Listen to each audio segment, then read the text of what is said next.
Right, welcome back. Another maintenance video on the van. So today we're going to be replacing the wheel bearing, the discs and the pads. So my van sounds like a canal boat when it goes around a roundabout, especially all the sort of pressures on the left hand sort of wheel. So we're going to get this ripped out and changed today. So follow along and leave a like and a comment if you can.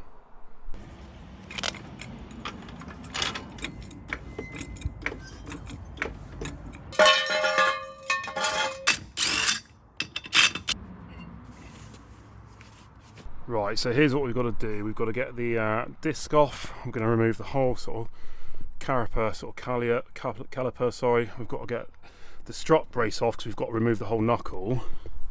We've got to take the ball joint off here, the ABS sensor, and then you won't be able to see it, but just down here, in here, we'll have to remove all of these, which will just take the ball joint off basically, and obviously we'll have to remove the drive shaft, and that'll just come out here. So we're just going to sit around doing that now, and we'll just go through it in order, and you just see it nice and simple.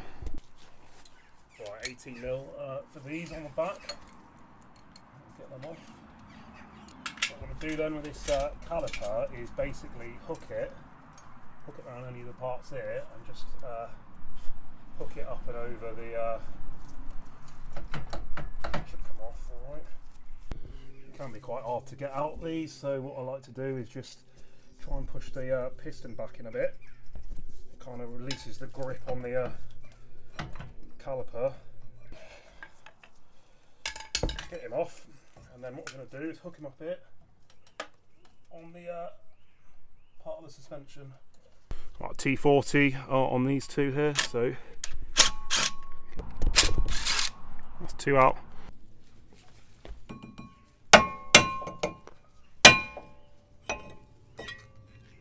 So the reason I'm changing these, you'll see like a big lip up here.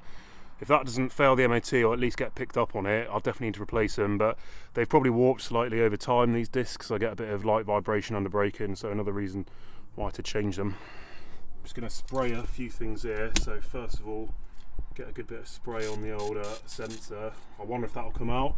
And then just around the back of here, which is going to help just penetrate in here. Sorry, that's terrible filming. We're going to get in the back of here, and then hopefully that'll soak through by the time I've done the rest of the jobs, and then make getting the bearing out the housing a bit easier. I've already squirted a bit in here, but he says a bit more not going to help when I come to get that off. More is more. Right, so for these two on the tower here, for the top of the sort of knuckle, it's 21 on one side, and it's also 21 on the other side. So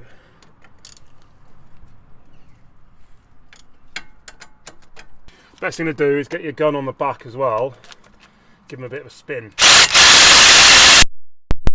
Go, but no bother. Sometimes when you're taking these off, they just spin.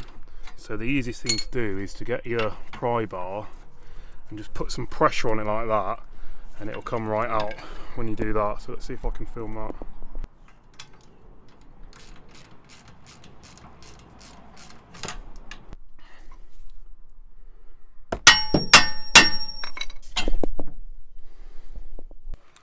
Next we've got to remove the sensor. So yeah, T27 for that one. These are terrible for coming out, so I'll get my pliers and try and wiggle him free. A bit more WD-40 on him, I think. But last I did one of these, they snap, so I bought a spare one just in case. So we'll just go and get the pliers and see if we can pry him out. It's paid off there, so 2 screwdrivers either side. I'm not sure if I'll be able to pull this out with my hands, but basically a couple of screwdrivers either side just in there, and you see it'll pop out now. So I'll just pull him out, but that took about 10 minutes maybe, just a bit of patience. I think he's intact. We'll have a look when he's out. So I managed to get him out intact, so I'm just going to clean him up, and then obviously I'm just going to brush in there, clean in there, and I'll put copper grease on this when I reinstall it. But good news, at least I can return the £30 sensor that I bought brand new. So what I want to do around the back here is just unclip him, and I'm just going to tuck him up here so he's out of the way, so I can then remove the rest of the sort of the knuckle. Step, we've got to get rid of the centre hub nut here. So for me, because this sticks out quite far, I actually need a deep socket. It's 32mm. So we're going to fight this one off now, and they're usually real tough without a proper impact gun.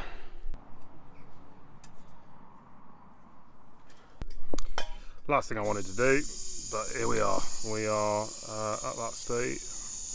Last thing I wanted to do, but we're at that stage now, where we're just going to heat him and then try and crack him again.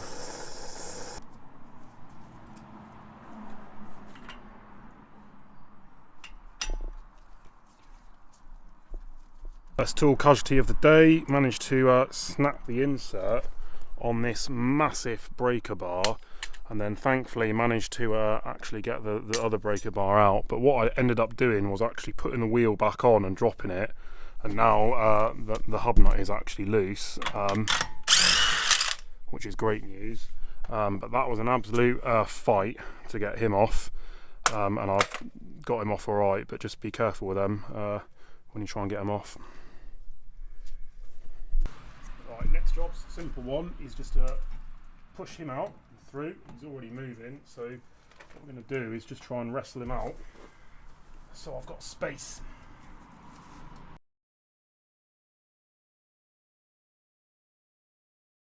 The last remaining sort of piece to get the knuckle off for these 3 bolts here, so I'll just whip them out and then this whole hub assembly will come off.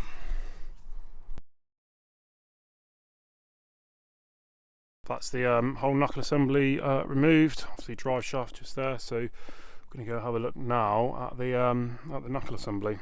Here's the back of the assembly. So it's got these 4 sort of I think they're E30. We'll just give them a little try now and see what they actually are. But E16, sorry. Yeah, E16 these ones. So we'll rip them out. Bit of WD-40 on them, I think, just to loosen them up a bit, make sure they come out a bit easier, because all this is going to be going in the bin basically, apart from the main bit of the knuckle. So we'll get them out, and then we'll get the bearing out. I've already cracked these off, but get them out. 1, 2, 3, 4. Put them on one side. We'll need them in a minute for reinstalling the plate. So I'll put it in the vise. I've used some old brake pads just to space it up either side, so you see there's a good gap from the hub. So the hub is completely, it's this section here, so basically there's a good area under here for it to move when I start hitting it. So all I'm going to do is use the 2 hammer method, which is put 1 hammer there and hit that, and it should push it out with no issue. So I'm just going to give that a go now. Right, we're having to use the big guns for this, so it's the sledgehammer, because it's wide enough to knock it out, and then a lump hammer.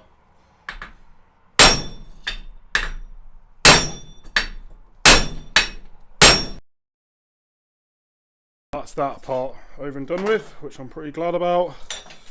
So he'll just lift away. That part always gets stuck in there, and that comes new with a new one, so in the bin. You need to keep this. This is like the heat shield. You definitely need to keep that. So he's going over there, and then this is the old bearing that is absolutely shot. And you can see there, it's had better days, and it certainly sounds like terrible when you go around the corner. So that goes in the bin, and then it's just a reverse of what we've done. So let's do that. Right, I've just cleaned all up in here, but the first thing we want to do really is a good amount of copper grease on the sort of the inside of this ring. So give them a good little squirt around in here. Just make it a bit easier for the next person. And also it's good drills. Get some of that off there. And then I'll put some on the new one now, and we'll get him in there. Right, so with these, just remember that there is a little hole there for the ABS sensor, and this thingy here, the new wheel bearing, has got 2 slots for it, so presumably these are universal, so you can fit them in either side of your wheel, front or left. And then obviously don't forget the heat shield plate is going to go on first. So what we'll do, we'll just line it all up, sort of offer it up as they say, make sure everything lines up, and then using these we'll be able to basically just pull it on bit by bit without actually having to use a press or anything crazy, which is the best bit about it. Goes in here like that. So he's gone on real easy. So just buzz them in, and then we'll do it slowly. See there, what I'll do now is I'll actually torque these up to spec, but he's on properly exactly as was the last one, and you can see that that's rigid in there. There's no gap between the new bearing and the old knuckle, and he spins, well, goodness me, it spins a lot better than it did before. So basically he's on correct. We'll just torque these up to spec now, and then we'll go back over to the wagon and connect it all back up again. Right, so we've got the brand new sort of bearing fit on there. So first job we're going to do is just hook up the bottom first, then we're going to put the drive shaft in, and then we're going to worry about attaching it to the rest of the suspension and the sort of steering. But we'll do one job at a time. This one first, then that. Right, those three finger tight on, so just tighten them up to spec, and you need 2 18mm for that.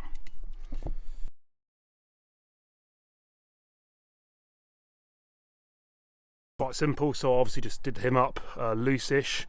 I've managed to fight these bolts in, so I'm just going to do these up now. And then I've got the I keep forgetting what this is called.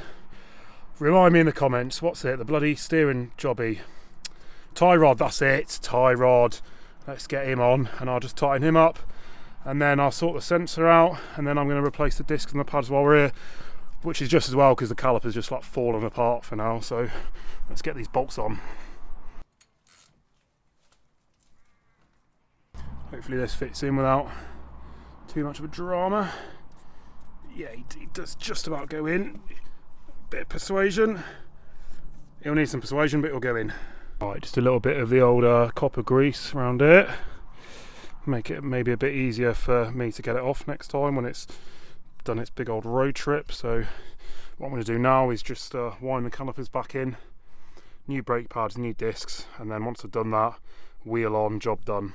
That's the job complete then. So that's new discs, new pads, and a new bearing for the wheel. So nice and easy. If you've got any questions at all, just drop them in the comments, and I'll get right back to you. Thanks a lot for watching, and see you on the next one.